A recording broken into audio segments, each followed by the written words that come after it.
내 이름은 김영자. 올해 72세입니다. 남편을 먼저 보내고 서울의 답답한 아파트를 떠나 경기도 외곽의 조그만 한옥으로 귀농한 지 이틀째 되던 날이었어요. 새벽 5시면 눈이 떠지는 게 버릇이 되어 그날도 마당에 앉아 차를 우리며 동이 트는 하늘을 바라보고 있었죠. 이제 진짜 내 시간을 살 수 있겠구나. 그런 생각을 하며 찻잔을 입에 가져가는데 대문 밖에서 발소리가 들렸습니다. 이른 아침 이 시골 동네에 누가 찾아온다는 건지 문을 열자 검은 양복을 입은 50대쯤 되어 보이는 남자가 서 있었어요. 김영자 여사님 맞으신가요? 네, 그런데요. 남자는 명함을 꺼내며 정중하게 인사했습니다. 저는 정한법률사무소의 변호사 정민수라고 합니다. 급한 일이라 이렇게 이른 시간에 찾아뵙게 되어 죄송합니다. 박성호 씨 아십니까? 찻잔을 든 내 손이 멈췄습니다. 박성호, 그 이름을 듣는 건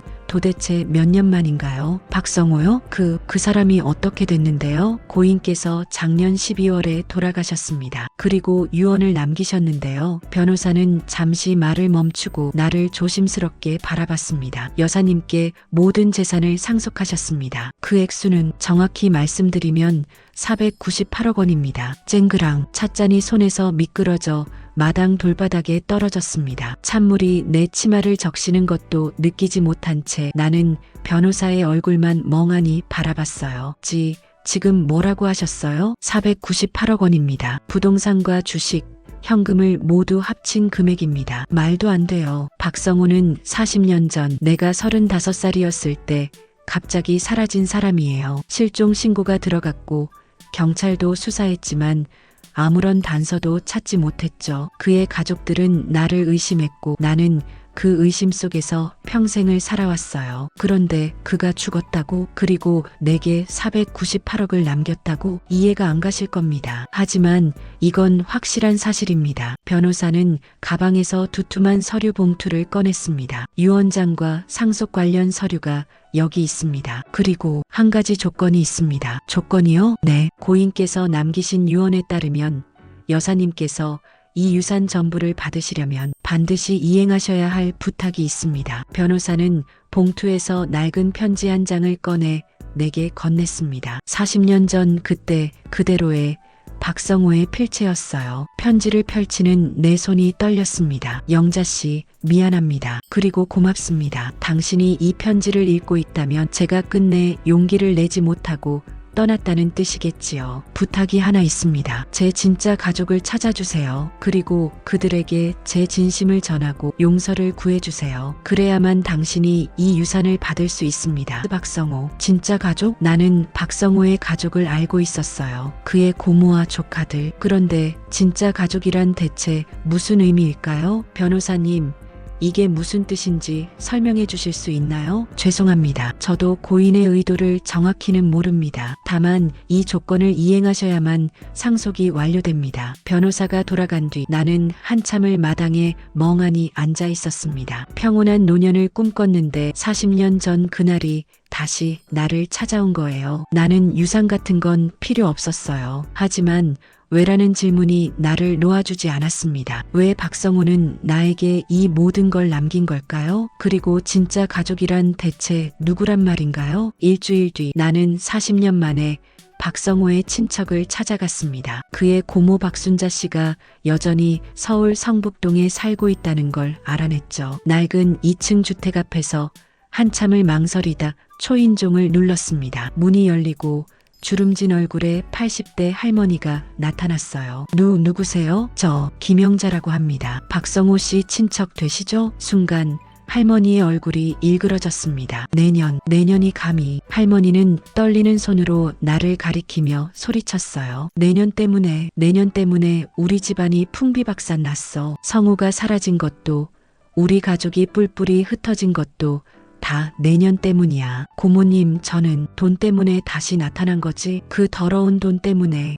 따기가 날아왔습니다. 뺨이 화끈거렸지만 할머니의 눈물 어린 분노 앞에서 나는 아무 말도 할 수 없었어요. 어머니, 진정하세요. 뒤에서 낮은 목소리가 들렸습니다. 50대 중반쯤 되어 보이는 남자가 할머니를 부축하며 나타났어요. 순간 심장이 철렁 내려앉았습니다. 그 남자의 얼굴 박성호를 닮았어요. 아니, 나까지도 조금 닮은 것 같았습니다. 누구세요? 남자는 차가운 눈빛으로 나를 바라보며 말했습니다. 박동철입니다. 박성호 작은아버지의 조카죠. 조카라니. 그럼 성호 씨 사촌동생입니다. 그리고 당신이 사라지게 만든 사람의 가족이기도 하죠. 박동철은 할머니를 집 안으로 모신 뒤 현관문을 반쯤 닫고 나를 내려다봤습니다. 김영자 씨 498억 때문에 나타나신 거죠? 그 돈 함부로 건드리지 마세요. 그건 원래 우리 집안 것이었으니까. 저는 돈이 필요해서 온 게 아니에요. 다만 성호 씨가 남긴 부탁?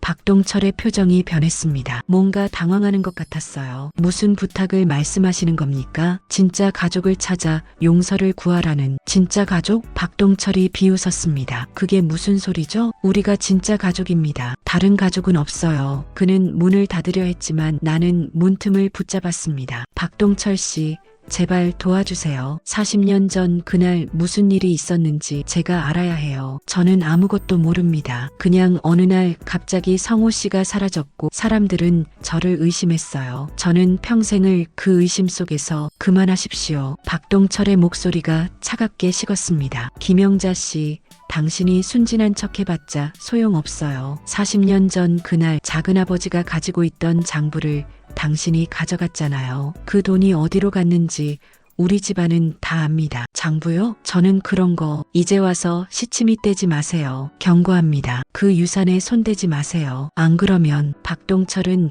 의미심장한 눈빛으로 나를 노려봤습니다. 당신도 작은아버지처럼 될 겁니다. 쾅! 문이 내 코앞에서 닫혔습니다. 나는 한참 동안 그 자리에 서 있었어요. 머릿속이 복잡했습니다. 장부? 나는 그런 거 본 적도 없어요. 그런데 왜 박동철은 내가 가져갔다고 확신하는 걸까요? 그리고 마지막 그 말, 작은아버지처럼 될 것이라는 건 대체 무슨 의미일까요? 집으로 돌아오는 내내 등 뒤에서 누군가 나를 지켜보는 것 같은 기분이 들었습니다. 40년 전의 비밀이 나를 쫓아오고 있었어요. 그날 밤부터 이상한 일이 시작됐습니다. 새벽 2시쯤 대문 밖에서 발소리가 들렸어요. 창문으로 조심스럽게 내다보니 검은 옷을 입은 누군가가 대문 앞을 서성이고 있었습니다. 경찰에 신고하려 전화기를 들었을 때 그 사람은 이미 사라진 뒤였어요. 다음 날 동네 슈퍼에 가는 길에 낯선 차가 계속 나를 따라왔습니다. 뒤돌아보면 멈추고 내가 걸으면 다시 천천히 따라오고 두려웠어요. 하지만 동시에 화가 났습니다. 나는 아무 잘못도 하지 않았는데 왜 이런 일을 겪어야 하는 건가요? 일주일 뒤 정민수 변호사에게서 연락이 왔습니다. 여사님, 혹시 박성호 씨의 개인 금고 열쇠를 받으신 적 있으신가요? 아니요. 그런 건 못 받았는데요. 이상하네요. 유언장에는 분명히 영자에게 주었다고 적혀 있는데 그 순간 40년 전 기억이 번개처럼 스쳤습니다. 실종되기 이틀 전 박성호가 내게 작은 열쇠 하나를 건넨 적이 있었어요. 잠깐만 맡아줘. 곧 찾으러 올게라고 했죠. 하지만 그 후로 그는 나타나지 않았고 나는 그 열쇠를 잊고 살았어요. 변호사님, 혹시 제가 그 열쇠를 가지고 있을 수도 있을 것 같아요. 정말이신가요? 그럼 빨리 찾아보세요. 그 금고 안에 중요한 뭔가가 있을 겁니다. 전화를 끊고 나는 서울 집에 남아있는 오래된 짐들을 뒤지기 시작했습니다. 3시간을 뒤진 끝에 40년 된 보석함 밑에서 녹슨 작은 열쇠를 찾았어요. 변호사와 함께 은행 금고를 열었을 때 안에는 두툼한 장부 한 권과 낡은 테이프 하나가 들어 있었습니다. 장부를 펼치는 순간 나는 숨이 멎을 뻔했어요. 거기에는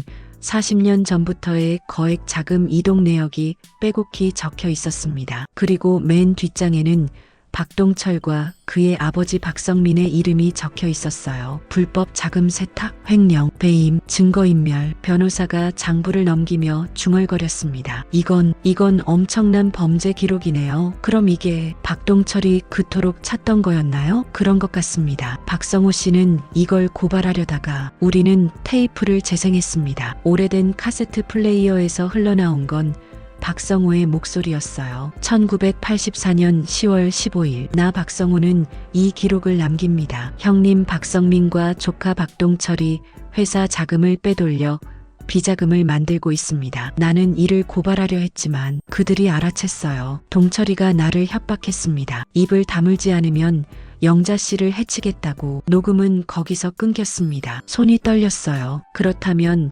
박성호는 나를 지키려고 사라진 걸까요? 여사님, 이 증거로 경찰에. 그때였습니다. 내 핸드폰이 울렸어요. 모르는 번호였습니다. 여보세요? 김영자 씨. 박동철의 목소리였습니다. 장부를 찾았나 보군요. 똑똑하시네요. 하지만 아쉽게도 그 증거는 세상에 나갈 수 없습니다. 무슨? 지금 당장 그 장부를 가지고 성북동 우리 집으로 오세요. 30분 안에. 안 그러면. 전화 너머로 희미한 비명소리가 들렸습니다. 정민수 변호사의 아내와 딸이었어요. 변호사님, 가족을 내가 모시고 있습니다. 30분. 혼자 오세요. 뚝. 전화가 끊겼습니다. 나는 변호사를 바라봤어요. 그의 얼굴이 새하얗게 질려 있었습니다. 제 처와 딸이. 알아요. 제가 가겠습니다. 안 됩니다. 경찰을. 시간이 없어요. 변호사님, 가족이 다치기 전에 제가 먼저 가야 해요. 나는 장부를 집어들고 은행을 나섰습니다. 72세의 노인이 무슨 수로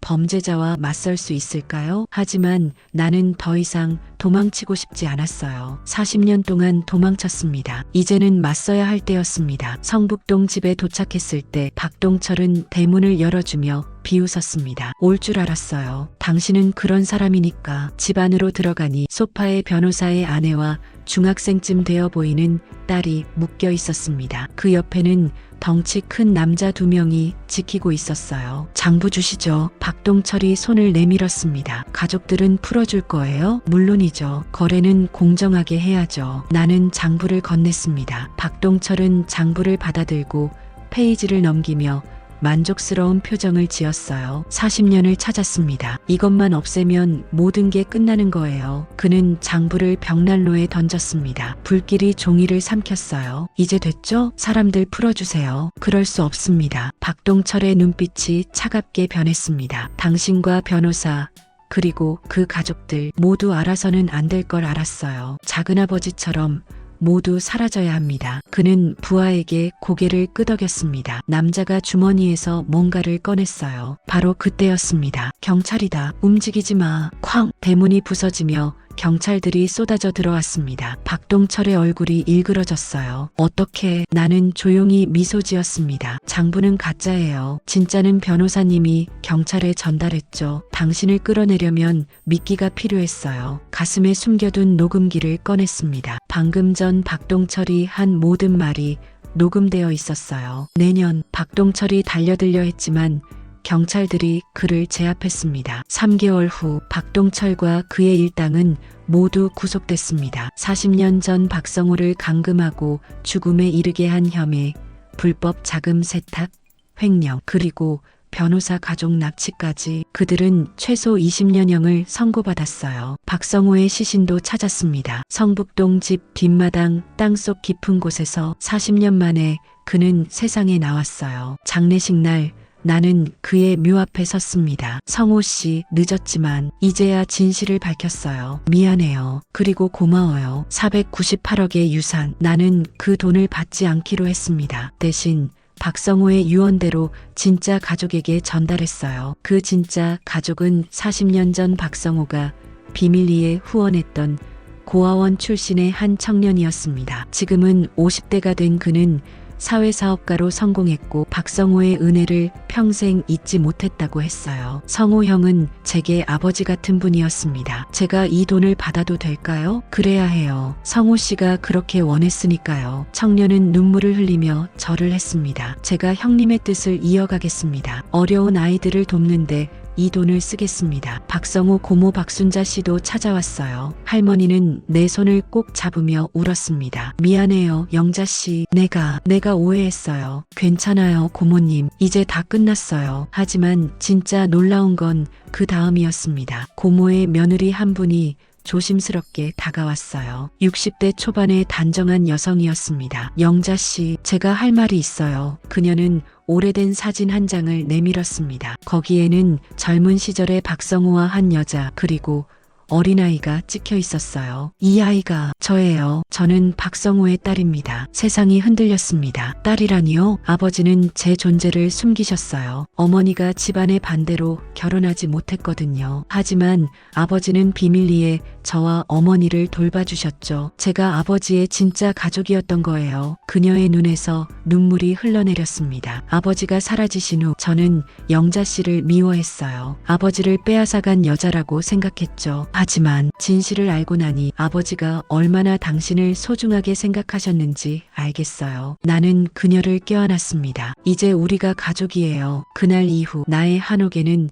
새로운 가족이 생겼습니다. 박성호의 딸 박미선 씨는 자주 나를 찾아왔고 우리는 함께 차를 마시며 박성호에 대한 이야기를 나눴어요. 아버지는 좋은 분이셨어요. 그래요. 정말 좋은 사람이었죠. 어느 날 저녁 마당에 앉아 노을을 바라보는데 박미선 씨가 물었습니다. 영자 씨, 후회하세요? 498억을 포기한 거? 나는 고개를 저었습니다. 전혀요. 돈보다 소중한 걸 찾았어요. 그게 뭔데요? 진실이요. 그리고 나는 그녀의 손을 잡았습니다. 가족이요. 72년을 살면서 나는 많은 것을 잃었습니다. 하지만 인생의 마지막 순간에 가장 소중한 것을 찾았어요. 돈이 아니라 진실, 증오가 아니라 용서, 고립이 아니라 연결, 그리고 무엇보다 내가 스스로의 힘으로 지켜낸 존엄. 한옥 마루에 앉아 따뜻한 차를 마시며 나는 생각했습니다. 이제야 진짜 내 인생이 시작되는구나. 40년의 그림자는 사라졌습니다. 이제 남은 건 햇빛뿐이었어요.